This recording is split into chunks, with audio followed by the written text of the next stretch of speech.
Every so often, a writer comes along who doesn't just tell historical stories. He makes the past feel immediate, dangerous, and deeply human. Robert Harris is one of those writers. From Fatherland and Enigma to the Cicero trilogy, An Officer and a Spy, Conclave, he has spent decades turning pivotal moments in history into page turning fiction that millions of readers trust. Now he returns to the world of ancient Rome with his newest novel, Agrippa. This is the story of Marcus Agrippa, the brilliant general, master engineer, and lifelong right hand man to Augustus. The man who helped win the civil wars, built the infrastructure of empire, and spent much of his life carefully remaining in the shadows. It's a novel about power, loyalty, friendship, and the quiet price of standing just behind the throne. And few writers are better equipped to tell it than Robert Harris. I hope you guys enjoyed today's conversation.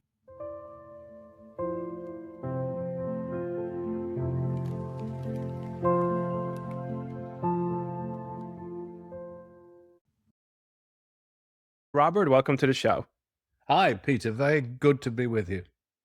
So, I kind of want to start off with this fun question because having kind of grown up with your books, do you ever feel like you're a time traveler with like a free pass and you're kind of free to go to any period you want with your stories? I do feel like that, actually. Yes. I mean, a lot of writers, when they finish writing about themselves or their early obsessions, they then resort to foreign travel, like Graham Greene or Somerset Maugham. They go to the Far East, they go to Africa or the Caribbean. And I just go to different eras, really. And I do feel myself to be a time traveler. I like to land on a foreign shore in a different era and learn all I can about it and turn it into a book. And it's been a great pleasure, actually. Been going on now for what, 34 years, I think, since Fatherland came out. 17 So, novels now. wow. When you do this travel, right? If we frame it that way, are there any places where you feel the most at home when it comes to traveling with your books? Well, I do like. This is Agrippa is my fifth Roman novel. So I think that is a place where I do feel particularly at home. Ever since Pompeii, I spent 2 years researching Pompeii. I learned a lot about Roman life, customs. And when I came to the end of that book, I had been a political journalist. I'd always wanted to write a political novel. I thought, why don't I write about Cicero in the ancient world, ancient Rome, and do it as a kind of West Wing on the Tiber, a political procedural. So that was another three books. Took me about 10 years in order to write the three parts of the Cicero trilogy. And now I've come on with Agrippa. So I'd say that is a particular favorite of mine, but I have done other periods, 19th century France, 20th century England, and indeed 17th century America in active oblivion. So I've been all over the place. I love that. So, Agrippa, what made this seem like the perfect time to tell this story? Well, I first came across Agrippa 20 odd years ago when I was writing Pompeii, which, as you may know, is centers on the aqueduct which ran around the town, ran around Vesuvius and brought water to all the people in at the Bay of Naples. And I discovered that had been built, it's 60 miles long. It was the longest aqueduct in the Roman world, but had been built in 18 months by Marcus Agrippa using 30,000 demobbed legionaries from after the Battle of Philippi. So he crossed my radar. And then when I came to write the Cicero trilogy, he comes in at the end because he was the best friend of Octavius, who was the heir who was left by Caesar, or Julius Caesar left him his property and his name. And he was 18, and he arrived in Italy to claim his inheritance, accompanied by another 18-year-old, his best friend Agrippa. And I suddenly thought, this guy is worth a novel. I mean, we really don't know very much about him. We know he had this stellar career. He built the navy. He won the Battle of Actium. He was consul 3 times. He was co-ruler of the of the Roman world, but he left behind no speech, no letter. He never triumphed. He's the classic sort of silent consigliere, really. So I thought there must be more to him than that, and that's why I wrote the novel. So, what you kind of touched upon this, my next question, there really isn't a lot out there in his own words. Did that make it more difficult for you, or did it kind of free you up a little bit more? It freed me up a lot, actually, Peter. I mean, Cicero, we're drowning in work writings by Cicero. You know, we sometimes know what he was doing hourly, thinking hourly, which is astonishing. With Agrippa, we know his public deeds and dates and battles and so on. His date of birth, more or less, at least we know March 63 BC. And we know he died at about the age of 50, or just maybe 51. But of his inner life, we know nothing. As I say, it's a blank page, and that is a benefit, actually, because it means I can look at his career and I can try to imagine what his relationships must have been like, in particular with Octavius, who later became the Emperor Augustus. And it enables me to flesh out that friendship. It's a kind of buddy movie, or almost the ultimate buddy movie. It's how two teenagers took over the world, and how they did it, and how that friendship worked. And also he had three marriages, Agrippa, two of them highly political, one to Augustus's niece, the other to Augustus's only child, his daughter Julia. He was the sort of how can I put it, the sort of stud in a way of the Julio-Claudian dynasty, because both Julius Caesar and his great nephew Augustus, they don't seem to have been able to produce male childs. They both just produced one daughter called Julia, which was no good at all in those days. They needed someone who could produce male heirs, and that, in the end, that duty fell to Agrippa. So it's a really interesting story. There's a lot of battles, a lot of tactics, a lot of building, a lot of politics, and also quite a lot of personal relations. How do you go about getting into the head of this character? When I read your books, it always seems like you're just so in tune with these characters. And so how did you prepare for this one? When you sat down every day to write, you have to kind of make yourself be in his head in a sense. How does one do that? Well, I like writing books first person, and so that this book takes the form of a memoir. I imagine him writing at the end of his life, the rather tired old soldier by then, looking back over his life. And the first real thing that you then have to do, which is one of the reasons I like the first person as a narrative form, is that you have to get into character, like an actor, really. So what we do, the little glimpses and scraps we have of Agrippa, we know he was not a man for poetry and oratory. He was blunt, practical, an engineer almost as much as he was a soldier. So I tried to give him that kind of voice. The sentences in the book are short. The paragraphs are often only a line or two. He's direct. And that I feel is part of his character. No nonsense, a doer rather than a thinker.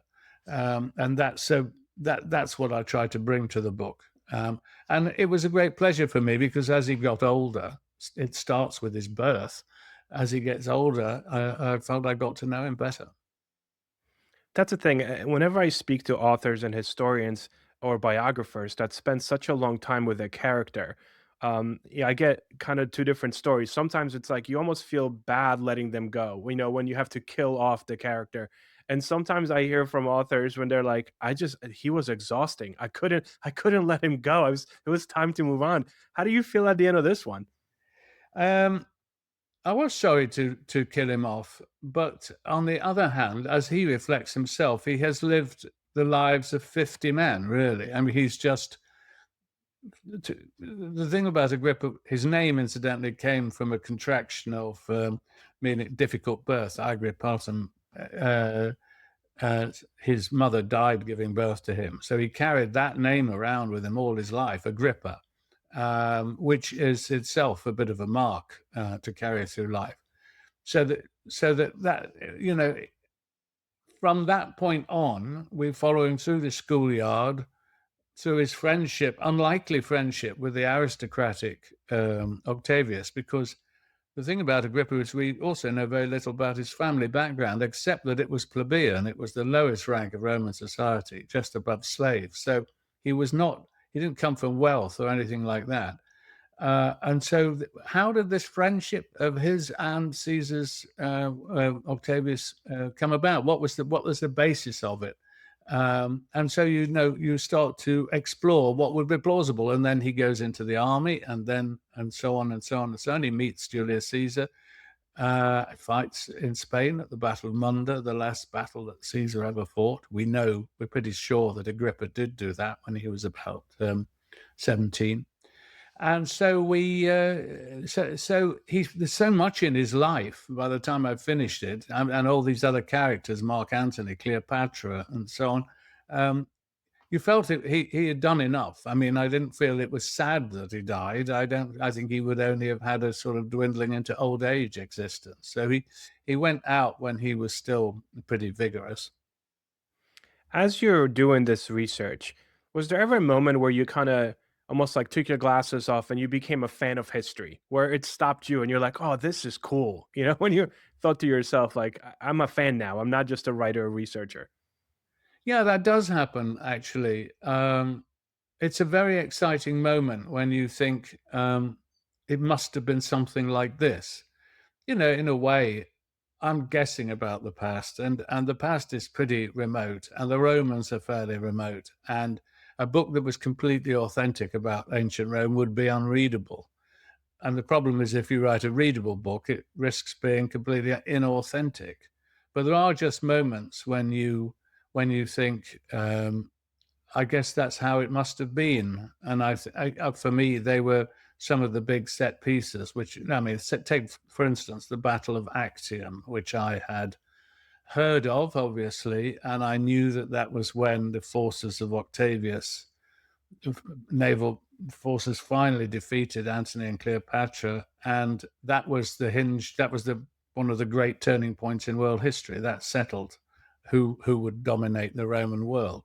But the way that the battle was fought, the tactics and how it developed, is not something that I knew. And I had to learn it and research it, and then put myself on the heaving deck of the boat with Agrippa. And that's very exciting because you feel, in a way, you can feel the spray in your face and the thump of the hammer beating and the rowing, and then in the clash and the battle, and that went on all day, and the extraordinary tactics and so on.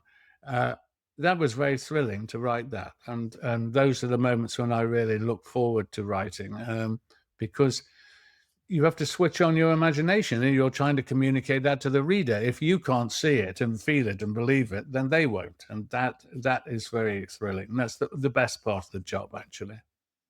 Speaking of scene making, so much of your work has been transformed into movies, television.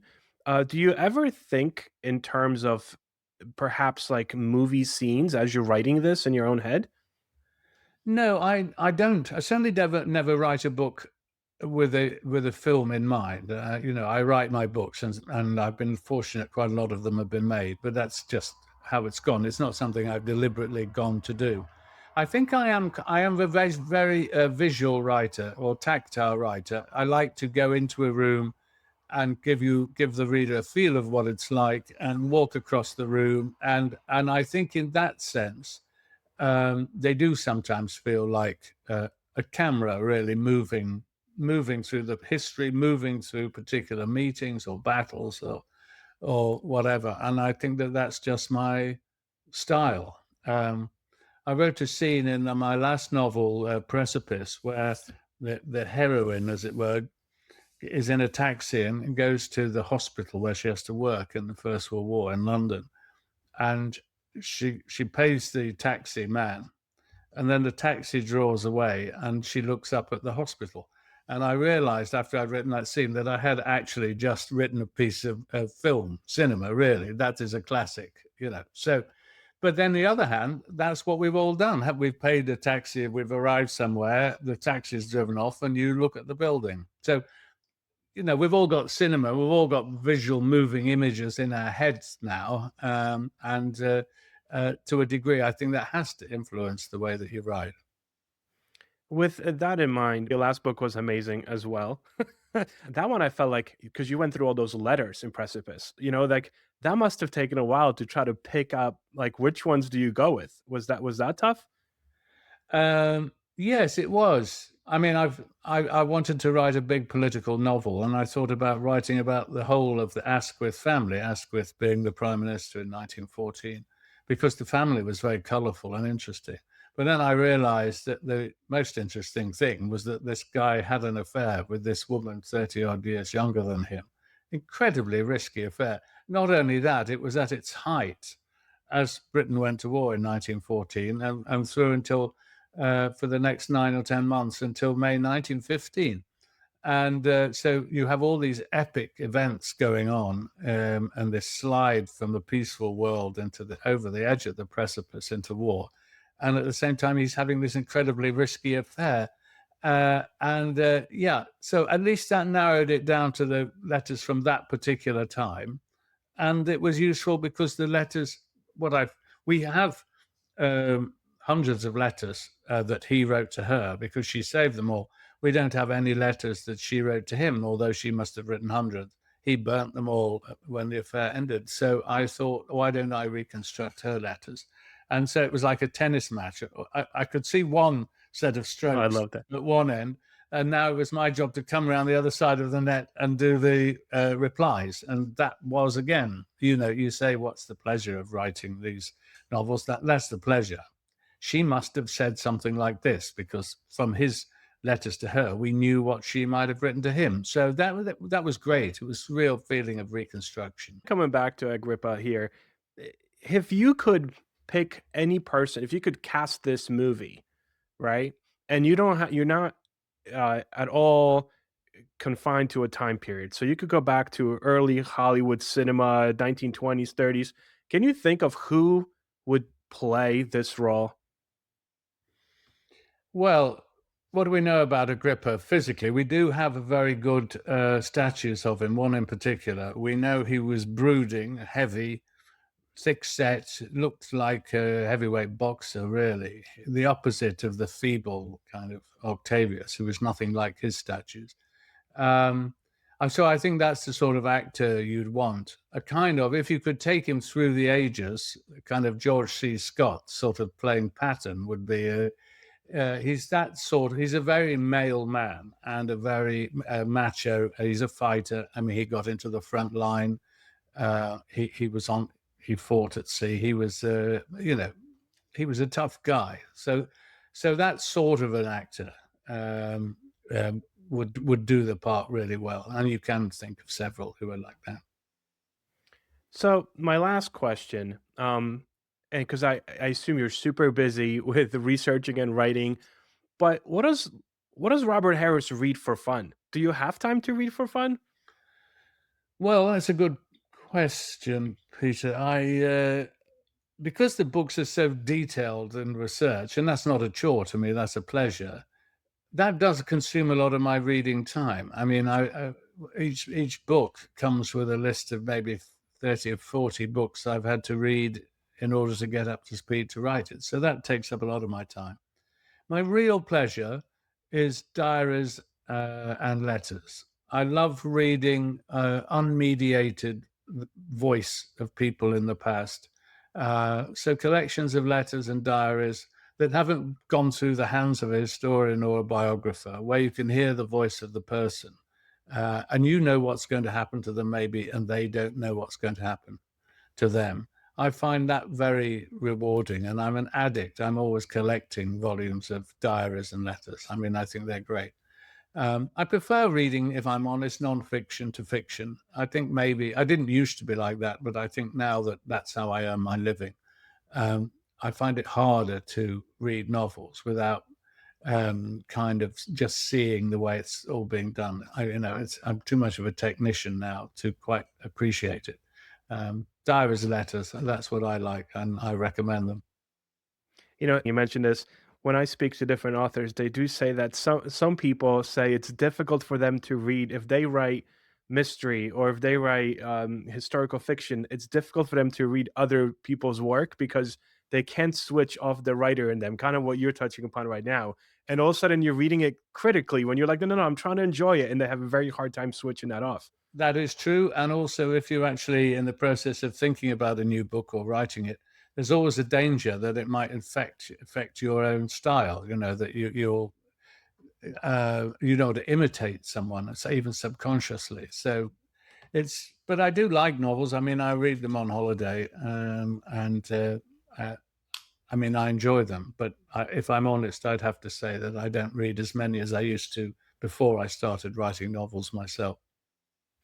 Amazing. Well, Robert, this was truly a pleasure. Thank you so much for taking the time. Absolutely, my pleasure. Thanks a lot.